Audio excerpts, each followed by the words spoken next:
नमस्कार दोस्तों, learn with RJ में आपका स्वागत है। तो दोस्तों, आज मैं आपके लिए लेकर आया हूँ बिजनेस इकोनॉमिक्स के यूनिट 3 के क्वेश्चंस को। एमसीक्यू प्रैक्टिस सेट 3 है ये। इसके पहले 2 प्रैक्टिस सेट पहले से ही अपलोड किए जा चुके हैं, जिसका लिंक मैं आपको डिस्क्रिप्शन में भी दे दूँगा और यहाँ ऊपर दाहिने कोने में भी आपको लिंक मिल जाएगा। थर्ड वाले पार्ट में हम यूनिट 3 के क्वेश्चंस को देखेंगे और इसके बाद एक वीडियो और आएगा जिसमें पार्ट 4 बनेगा, जिसमें यूनिट 4 के क्वेश्चंस को हम डिस्कस करेंगे।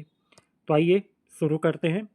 पहला प्रश्न है, पूर्ण प्रतियोगिता में औसम आगम वक्र in perfect competition the average revenue curve is X अक्ष के समानांतर होता है यानी parallel to the X axis, Y अक्ष के समानांतर होता है यानी parallel to the Y axis, बाएं से दाएं नीचे गिरता है slope downward from left to right, या बाएं से दाएं नीचे गिरता है slope downward from right to left.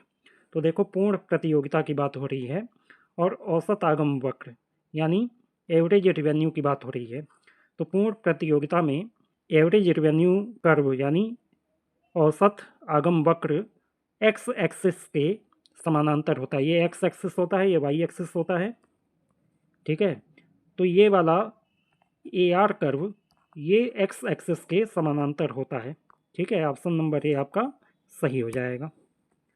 इसके बाद देखिए अगला प्रश्न है, पूर्ण प्रतियोगिता में प्रत्येक फर्म कीमत प्राप्तकर्ता एवं मात्रा नियोजक होती है, मात्रा प्राप्तकर्ता एवं कीमत नियोजक होती है, केवल कीमत नियोजक होती है या केवल मात्रा नियोजक होती है। इन perfect competition each firm is price taker and quantity adjuster, quantity taker and price adjuster, only price adjuster या वनली क्वांटिटी एडजस्टर। तो देखो, पूर्ण प्रतियोगिता में क्योंकि बहुत सारी फर्में होती हैं और इसमें कीमत जो है उद्योग द्वारा तय की जाती है, फर्में कीमत नहीं तय कर सकती हैं, तो वो प्राइस टेकर हो जाती हैं, लेकिन अपने उत्पादन को वो अपने हिसाब से कंट्रोल कर सकती हैं, तो वो क्वांटिटी एडजस्टर हो जाती हैं, यानी कीमत के हिसाब से वो अपने क्वांटिटी को एडजस्ट करती हैं। ऑप्शन नंबर ए आपका सही हो जाएगा। अगला प्रश्न है, पूर्ण प्रतियोगिता में उत्पादन की मांग इन perfect competition the demand of output is लोचदार होती है यानी इलास्टिक, पूर्णतः लोचदार होती है यानी कि परफेक्टली इलास्टिक, बेलोचदार होती है यानी कि इन इलास्टिक, या पूर्णतः बेलोचदार होती है परफेक्टली इन इलास्टिक। तो देखो, पूर्ण प्रतियोगिता में मांग जो है पूर्णतः इलास्टिक होती है यानी पूर्णतः लोचदार होती है। ऑप्शन नंबर बी सही हो जाएगा। अगला प्रश्न है, पूर्ण प्रतियोगिता में इन परफेक्ट कंपटीशन कौन सी बात सही है। A R is equal to M R यानी average revenue is equal to marginal revenue, average revenue more than marginal revenue, average revenue is less than marginal revenue, या इनमें से कोई नहीं। तो पूर्ण प्रतियोगिता में हमेशा एवरेज रिवेन्यू मार्जिनल रिवेन्यू के बराबर होता है। ऑप्शन नंबर ए आपका सही हो जाएगा। अगला प्रश्न है, पूर्ण प्रतियोगिता में कीमत कौन निश्चित करता है। तो पूर्ण प्रतियोगिता में मैंने बताया कि उद्योग कीमत निश्चित करता है। ऑप्शन नंबर बी आपका सही हो जाएगा। उद्योग का मतलब एक जैसे काम करने वाली सभी फर्मों के समूह को उद्योग कहते हैं, ठीक है। एक जैसी वस्तुएं बनाने वाले सभी फर्मों के समूह को उद्योग कहते हैं। इसके बाद है, किस बाजार में फर्म मूल्य निर्धारित नहीं कर सकती है।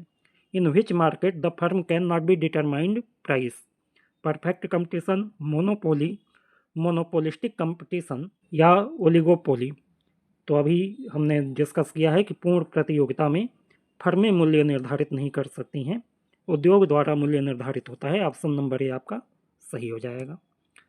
इसके बाद है, एक फर्म साम्य स्थिति में होगी जबकि the equilibrium of the firm occurs when A R is equal to M R, M C equal to M R, A C equal to M C, या नन ऑफ दीज। तो यहाँ पे देखो, A R is equal to M R तो हमेशा ही होता है, ये फर्म के साम्य के लिए ज़रूरी नहीं है, ये हमेशा रहेगा। M C equal to M R यानी मार्जिनल कास्ट और मार्जिनल रिवेन्यू जब बराबर हो जाते हैं उसी पोजीशन पे फर्म का साम्य होता है। ऑप्शन नंबर बी सही हो जाएगा। और एवरेज कास्ट और मार्जिनल कास्ट के बराबर होने से कोई फर्क नहीं पड़ता है। ऑप्शन नंबर सी भी सही नहीं है। ऑप्शन बी आपका सही हो जाएगा। अगला प्रश्न है, दीर्घकाल में पूर्ण प्रतियोगिता फर्म प्राप्त करती है। In long run a perfect competition firm earns, सामान्य लाभ यानी नॉर्मल प्रॉफिट, सामान्य से अधिक लाभ यानी सुपर नॉर्मल प्रॉफिट, हानि यानी लॉस या न लाभ न हानि, नो प्रॉफिट नो लॉस। तो दीर्घकाल में पूर्ण प्रतियोगिता की फर्म जो है सामान्य लाभ प्राप्त करती है, नॉर्मल प्रॉफिट प्राप्त करती है। ऑप्शन नंबर ए आपका सही हो जाएगा। इसके बाद है निम्न में से कौन सा उद्योग पूर्णतः प्रतियोगी मॉडल के सर्वाधिक नज़दीक हो सकता है? Which of the following industry most closely approximate the perfectly competitive model, यानी परफेक्ट कंपटीशन इनमें से किस उद्योग में पाए जाने की संभावना ज़्यादा है? तो देखो, परफेक्ट कंपटीशन का मतलब है बहुत सारे विक्रेता होना, बहुत सारे ग्राहक होना, ठीक है, और ग्राहकों को विक्रेताओं के बारे में पूरी जानकारी होना, रेट के बारे में जानकारी होना, प्रोडक्ट की क्वालिटी के बारे में जानकारी होना। तो ये स्थिति गेहूं की खेती में, व्हीट फार्मिंग में पाई जा सकती है। ऑप्शन नंबर ए आपका सही होगा। इसके बाद है निम्न में से कौन सा पूर्ण प्रतियोगिता का प्रमुख अभिलक्षण है? Which of the following is an important characteristics of perfect competition? A C is equal to M C, A R is equal to A C, A R is equal to M R, या A R is greater than M C. तो देखो, पूर्ण प्रतियोगिता में average revenue और marginal revenue हमेशा बराबर होते हैं। ऑप्शन नंबर सी आपका सही होगा। इसके बाद है पूर्ण प्रतियोगिता में एक फर्म की मांग की लोच होती है। तो अभी ये क्वेश्चन हमने किया है कि यह पूर्णतया लोचदार होती है, परफेक्टली इलास्टिक होती है, ठीक है। Under perfect competition elasticity of demand of a firm is perfectly elastic, ठीक है। अगला प्रश्न देखिए, यदि उत्पादन पर एक ही फर्म का पूर्ण नियंत्रण हो तो उसे क्या कहते हैं?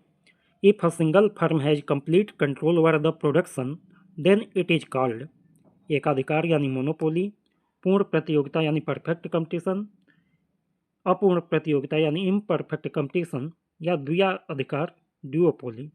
तो देखो, जब उत्पादन पे एक ही फर्म का पूर्ण नियंत्रण हो तो उसे मोनोपोली या एकाधिकार कहते हैं। ऑप्शन नंबर ए आपका सही हो जाएगा। अगला प्रश्न है, सरकार द्वारा स्थापित सार्वजनिक निगम को क्या कहते हैं? निजी एकाधिकार, सार्वजनिक एकाधिकार, प्रतियोगिता या पूर्ण प्रतियोगिता। तो इसे सार्वजनिक एकाधिकार कहा जाएगा। ऑप्शन नंबर बी सही होगा। इंग्लिश में देख लेते हैं कि public cooperation established by government is called private monopoly, public monopoly, competition या परफेक्ट कंपटीशन।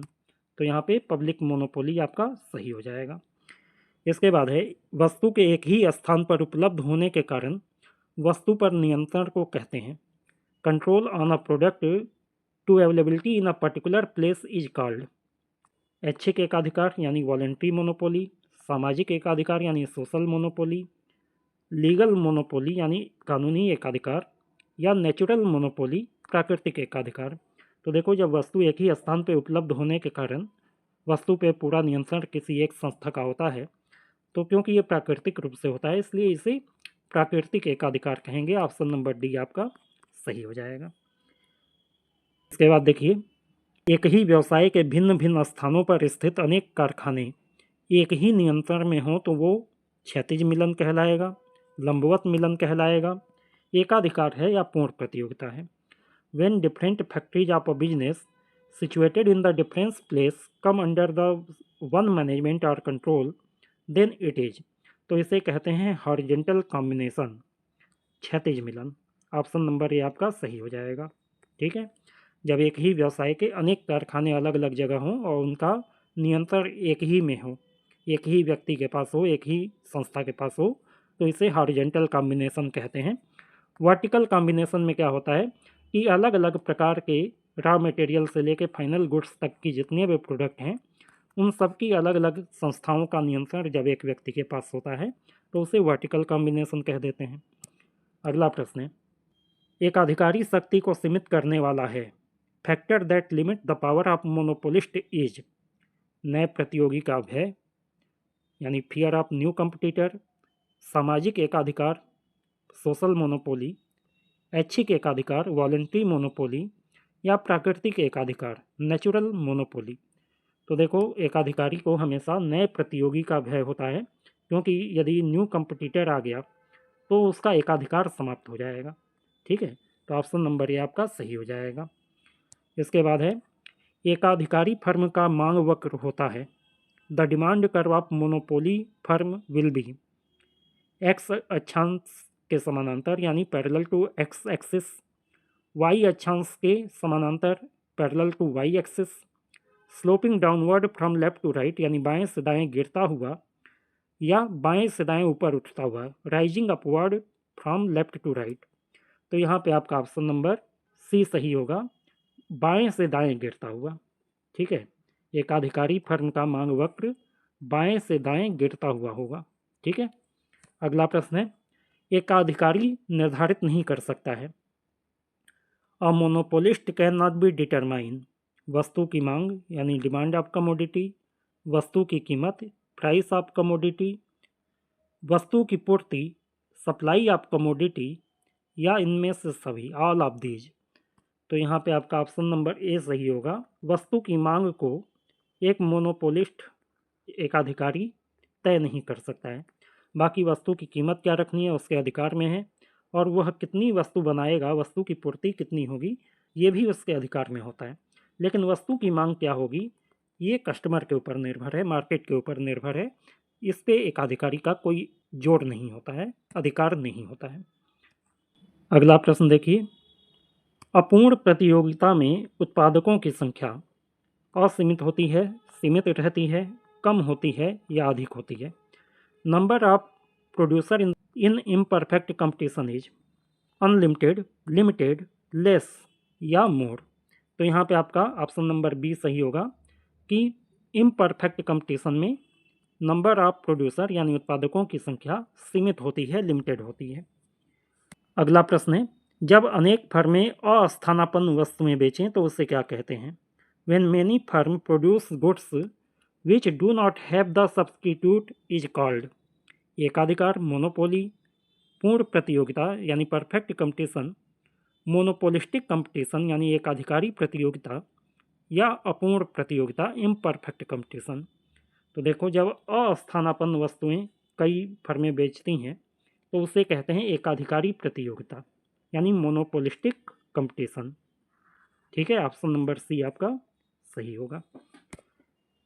अगला प्रश्न है, एकाधिकारी प्रतियोगिता में उत्पाद पृथक्करण के कारण मांग वक्र अधिक लचीला हो जाता है, कम लचीला हो जाता है, दाहिनी ओर खिसक जाता है, या इनमें से कोई नहीं। Product differentiation make the demand curve of the firm under monopolistic competition more elastic, less elastic, shift right word, या नन ऑफ दीज। तो देखो, एकाधिकारी प्रतियोगिता में यदि प्रोडक्ट डिफरेंशिएशन की नीति अपनाई जाती है तो मांग का वक्र अधिक लचीला हो जाता है। ऑप्शन नंबर ए सही हो जाएगा, क्योंकि प्रोडक्ट में डिफरेंशिएशन कर दिया गया है तो इसकी वजह से लोग उसकी कुछ खूबियाँ जो बताई जा रही हैं उसके आधार पे ज़्यादा प्रभावित होंगे, दूसरे प्रोडक्ट की ओर जाने की प्रवृत्ति उनकी बढ़ जाएगी। इसके बाद है, निम्न में से बाजार के किस रूप में उत्पाद पृथक्करण होता है और विक्रय लागतें व्यय की जाती हैं। पूर्ण प्रतियोगिता, एकाधिकार, एकाधिकारी प्रतियोगिता, या इनमें से कोई नहीं। In which market form product is differentiated and selling cost are incurred. तो ये होता है मोनोपोलिस्टिक कंपटीशन में, एकाधिकारी प्रतियोगिता में। ऑप्शन नंबर सी आपका सही होगा। इसके बाद व्यापार चक्र, ये यूनिट 4 का कुछ क्वेश्चंस देख लेते हैं। पहला प्रश्न देखिए, व्यापार चक्रों को विशुद्ध मौद्रिक घटना की संज्ञा किसने दी है। Business cycle has been termed as pure monetary phenomenon by the Hayek, हार्टे, शुम्पीटर, या सैमुएल्सन। तो ये बात कही है हार्टे ने, विशुद्ध मौद्रिक घटना बताई है व्यापार चक्र को हार्टे ने। ऑप्शन नंबर बी आपका सही हो जाएगा। इसके बाद है, व्यापार चक्र के अधिविनियोग सिद्धांत के प्रतिपादक हैं। The exponent of the over appropriation theory of the business cycle is हार्टे, हिक्स, शुम्पीटर, या हेयक। तो देखो, अधिविनियोग सिद्धांत ओवर एप्रोप्रिएशन थ्योरी हेयक ने दी है। ऑप्शन नंबर डी आपका सही होगा। अगला प्रश्न है, व्यापार के नौ प्रवर्तन सिद्धांत के प्रतिपादक कौन हैं। The exponent of the innovation theory of business cycle is Samuelson, Schumpeter, हार्टे, या हेयक। तो यहाँ पे आपका ऑप्शन नंबर बी सही होगा, शुम्पीटर ने यह सिद्धांत दिया है। Exponent of the innovation theory Schumpeter के द्वारा दी गई है। ऑप्शन नंबर बी आपका सही हो जाएगा। इसके बाद व्यापार चक्र के गुणक एवं त्वरक सिद्धांत के प्रतिपादक कौन हैं? The exponent of multiplier and the accelerator theory of business cycle Hawtrey, Hayek, Samuelson या हिक्स। ये थ्योरी दी है सैमुएलसन ने। ऑप्शन नंबर सी आपका सही होगा। इसके बाद है व्यापार चक्र के आधुनिक सिद्धांत के प्रतिपादक कौन हैं? हिक्स, शुम्पीटर, हेयक या हार्ट्रे।